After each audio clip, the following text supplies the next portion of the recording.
Now, at the Bradley Manning trial, I knew that I wasn't going to be able to speak to Bradley Manning because when I was last there at a pretrial hearing, at a break when the lawyers were all in their secret session, which happens constantly at that trial, what amounts virtually to a secret trial, I went up to him and tapped his chair and said, "Hi Bradley, I'm Dan Ellsberg." And before he could turn around, I was yanked out of the courtroom by two big guards.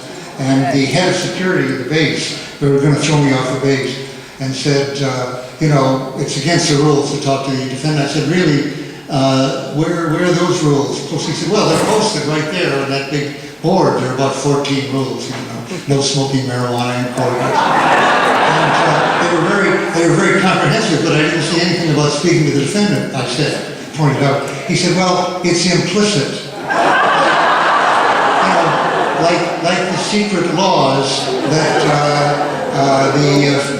the FISA court, you know, rules, secret interpretations and all that, secret rulings. And actually I said, you know, implicit, I was on trial facing the exact same charges as Bradley Manning, on and off for 2 years, and people spoke to me all the time. He said, well, the fact is there are people who don't like Bradley Manning. And I said, well, I hate to say it, but there really are people who don't like me. Obviously, I'm sure Dianne Feinstein, and not only John Boehner, is one of those. The fact is, a lot of people, I was just told out here, a lot of people are saying, why should I care about their listening to everything that I do, say, where I am, you know, total coordinates on everything. I have nothing to hide, is the answer. Really, a lot of people do say that. And first they say, as long as it's used only to catch terrorists.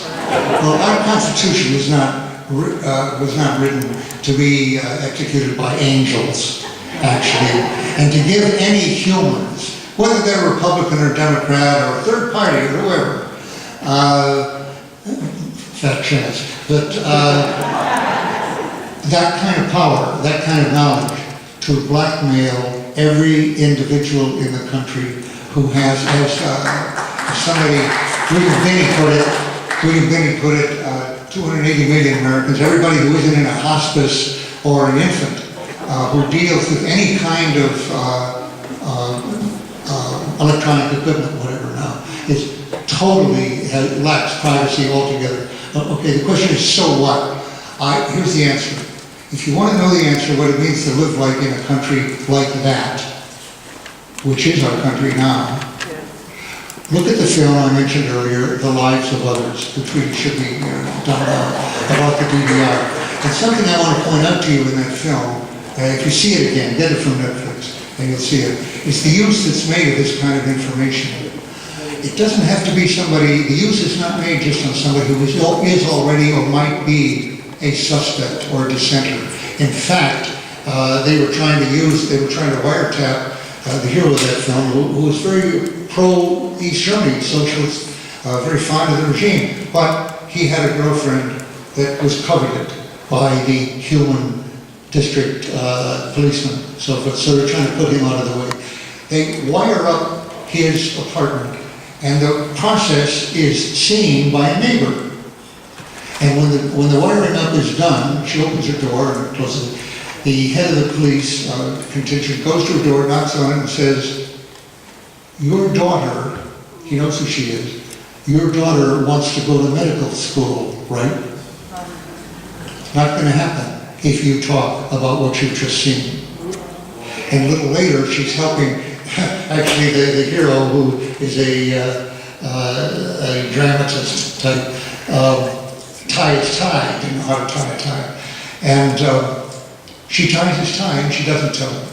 And eventually it turns out that his lover, who's an actress, has been told by the secret police, who uncovers her picture, if she ever wants to act again, ever wants to be on a stage again, she will be an informant, telling them the information that's not electronic, not written down, in bed, in the bathroom, in the fields, where they happen to be walking, whatever, and she does, and commits suicide. What I'm saying in the end, when she's found out, what I'm saying is that this kind of information in the hands of our government, where it is right now, not only applies to every journalist, every source, every congressperson, everyone like Eliot Spitzer, governor of New York, who was brought down by exactly this kind of listening in. It applies to everybody that they may want to become an informant. Everyone. Children, parents, relatives, whatever. So you become a nation of informants like East Germany.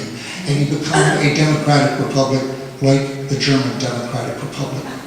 And that's what we've been on the way of becoming. That's what the power that they have right now. We are a turnkey away from a tyranny in this country right now. We're not, this is not a police state, or we wouldn't be here in this meeting. We would be in detention. We certainly wouldn't be allowed to say that. But it could become a police state almost overnight.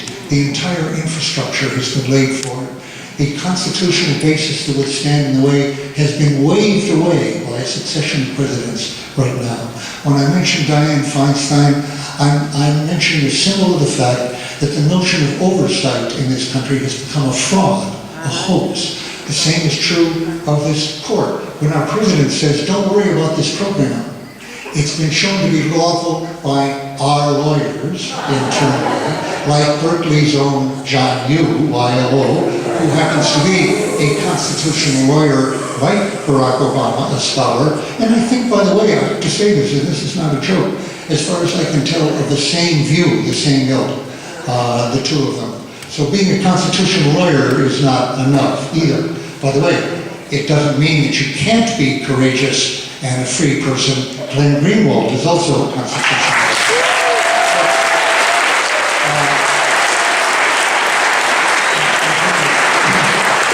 But the president has said, in this week now, relative to Snowden, he says, don't worry about it. It's not only our own lawyers, it's not only our internal due process. Another big joke that came up here when it was a question of where does the president get the authority to assassinate anyone, including an American citizen, anywhere in the world, which means, by the way, that Snowden is in danger now and knows it perfectly well. Where does he get that? And the Attorney General said, due process, we have internal processes within the executive branch.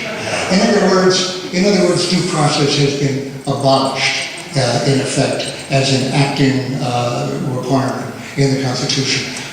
Barack Obama continues to say, and it's been overseen by the courts and by the Congress. Okay, the courts, the FISA court, which has had over tens of thousands of requests for warrants, up to this one, which is the broadest warrant in the history of the world, actually, but individual warrants, and modified or refused 6 of them. In other words, it is what Russell Tice, a former NSA analyst, has called a kangaroo court with a rubber stamp. So the notion of an independent judiciary here ruling on this is a mockery. Then he says Congress, again, like the FISA court, the intelligence committees exist because of the Church Committee back in 1975, following Watergate and the Pentagon Papers trial and the abuses then. I was overheard on warrantless wiretaps, for example, which figured then in impeachment proceedings against the president and led to his resignation, now allegedly legal by action of the Congress. But how about this particular blatantly unconstitutional action, blessed by the Intelligence Committee, which was set up, as I say, as a result of the church reforms? Again, that means he failed, church failed. He tried to get these things under control. The oversight committees are a failure. The FISA court is a failure.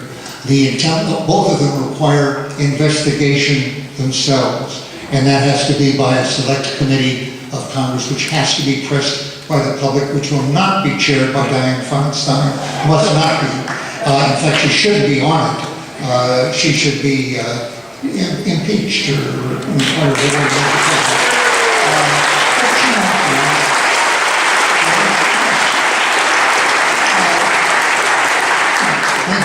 She won't be. So we're in bad trouble. But thanks to Snowden and the fact of documents that actually do pull away the curtain on the Wizard of Oz here at last, there's a chance. A chance is small. It's not more likely than not. It's less likely than not. It's very unlikely. But it's possible that the public will, as Wyden and Udall have been telling us now for several years in a letter last year, that the public will be, quote, stunned, as they put it, by the interpretations that have been put on by Obama and by Bush on the Patriot Act, which should be repealed, absolutely. And that is good. The Bill of Rights Defense Committee here, which Nadia represents, I well remember the town meetings against the Patriot Act years ago when it was put in. I spoke at several of those.